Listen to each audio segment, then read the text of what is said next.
Mi nombre es Amairani García Pérez y soy alumna del COBAT Plantel 11 de Panotla del grupo 603. Yo les voy a explicar el transporte y nutrición de las plantas. Como todos sabemos, las plantas se caracterizan por su forma de nutrición que es autótrofa, es decir, que producen sus propios alimentos por medio de la fotosíntesis. Las estructuras que forman una planta están organizadas de manera que se logre el proceso fotosintético, como lo es el transporte del agua o los nutrientes, a todos los tejidos que la conforman. Las partes fundamentales de una planta son las raíces, el tallo y las hojas, como podemos observar aquí. La hoja ofrece una superficie amplia para la absorción de la luz del sol y se une al tallo principalmente por medio del peciolo, es esta partecita, que existen diversos tipos de hojas, las cuales se pueden clasificar de acuerdo por su forma, algunas son simples y otras son compuestas. El tejido del mesófilo tiene como función principal lo que es realizar el transporte a través del tejido del vaso celular, el cual está conformado por el xilema. El xilema es el transporte de las aguas y los minerales, y el floema distribuye las sustancias de la planta que produce por medio del proceso fotosintético. Los estomas, que son las pequeñas aberturas que podemos observar, regula la entrada del CO2, es decir, el carbono, y la salida del vapor de agua. La función principal de los estomas es evitar la desecación de la planta por exceso de transpiración. El tallo tiene como función el sostén de la planta, así como la distribución del agua de los productos elaborados. También sostiene a las flores, como podemos observar aquí, y facilita la reproducción. Los tallos también son conocidos como leñosos porque contienen las haces vasculares formados por el xilema y el floema. Y la raíz tiene como función principal la absorción de agua y minerales del subsuelo en la parte terminal que contiene los pelos que la absorben y recogen el agua.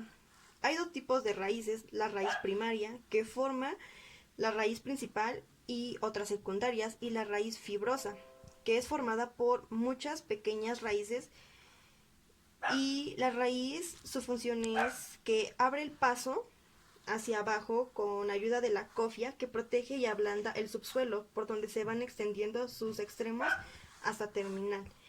El agua que se produce en la raíz se incorpora a lo que es el xilema para poder llegar a otros tejidos. Algunas raíces tienen adaptaciones para el almacenamiento de nutrientes y otras pueden ser aéreas o fotosintéticas. Ahora bien, les voy a explicar qué son los macro y micronutrientes dentro de las plantas. La mayor parte de los suelos del mundo tienen las condiciones necesarias para suministrarle a las plantas la mayoría de los nutrimentos que requieren. Existen los macronutrientes que se dividen en dos, que son los primarios, en donde podemos encontrar el nitrógeno, el fósforo y el potasio. Los macronutrientes secundarios están el azufre, el calcio y el magnesio.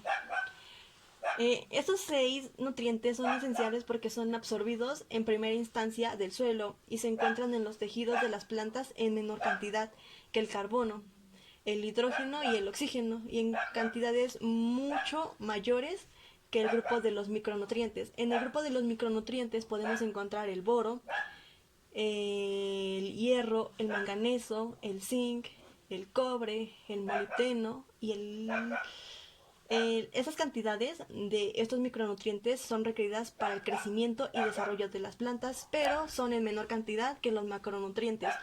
Pero ambos son muy esenciales para ayudarlos a la nutrición de las plantas. Tenemos las hormonas y como podemos darnos cuenta, las plantas producen sus propias hormonas, es decir, que las ayudan a regular sus eventos fisiológicos, como lo es la estimulación, la inhibición o les modifican su desarrollo. Pero las hormonas son muy aparte de los nutrientes, ya que las hormonas, ellas son las que producen sus propias hormonas y en cambio en los nutrientes se los quitan de la tierra. Las hormonas se clasifican en dos grupos. Son hormonas del crecimiento, en las que podemos encontrar las citoquininas, o conocidas como el despachador, las auxinas, conocidas como el activador, y el ácido giberélico, que son conocidas como el agrandador.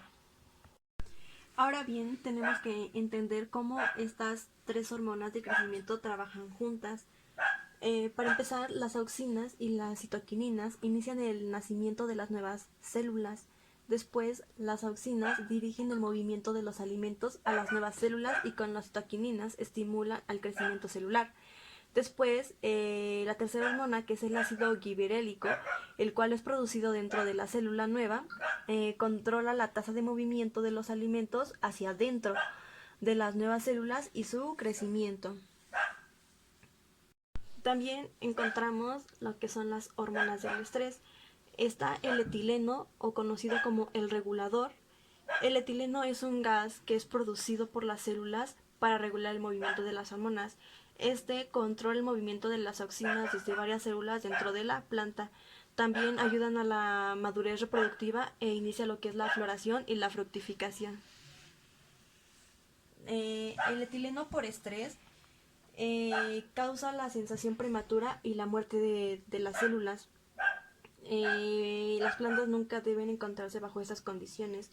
Después encontramos lo que es el ácido abscísico, que conocido como el terminador. El ácido abscísico es responsable de la madurez celular y de la terminación del crecimiento de la célula. Se mueve rápidamente e inicia el follaje bajo cualquier naturaleza de estrés.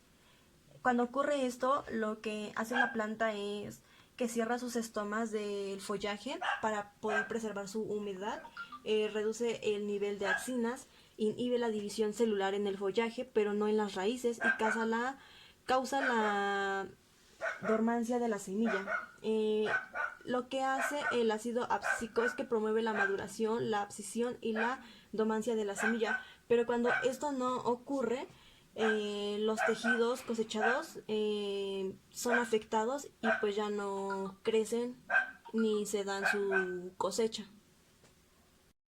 Y eso fue todo lo que yo tenía que decir en mi explicación del transporte y nutrición de las plantas. Gracias.